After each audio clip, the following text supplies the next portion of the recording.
Dave Roberts, Senior Manager and Virtual Chief Information Officer for LBMC Technology Solutions.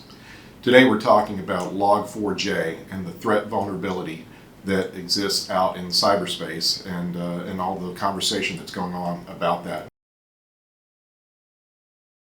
On December 9th, 2021, a new critical zero-day vulnerability impacting multiple versions of the popular Apache Log4j logging library was publicly disclosed. Log4j is a commonly used logging piece of software that's used across various software manufacturers and systems providers, both in the cloud and for on-premise solutions. From a practical standpoint, just because a server has the implemented affected version of Log4j doesn't automatically mean that it's vulnerable. It could be that it was configured with certain configuration switches in place that negates this particular threat. Know your systems, know your risk. As noted previously, just because a server uses Log4j doesn't mean the server is subject to compromise. There are various configuration switches that may have been deployed that negate the threat. The listing of vendor statements with affected status and links to patches is being updated every day.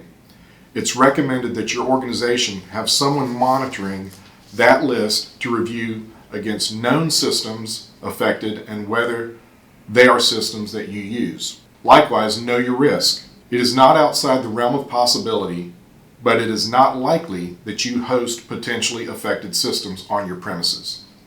Most of the affected systems are cloud-based, where remediation patching will be done by that respective service provider. You should be aware of their planned actions to mitigate threats to systems that you use. For small to medium businesses, many who use niche systems that may or may not be in the cloud, you should be reaching out to those software providers to ask if they use Log4j as part of their solution. Depending on the scale of those applications, they may not be hitting the global list that is tracking known uses of the vulnerable code.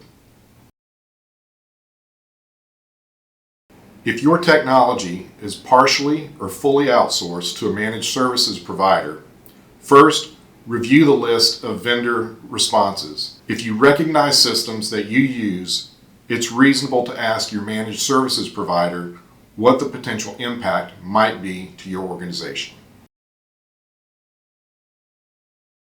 So in summary, the three main things: know your systems, know your risk, and know what to talk to your managed services provider about and whether your systems potentially would be compromised.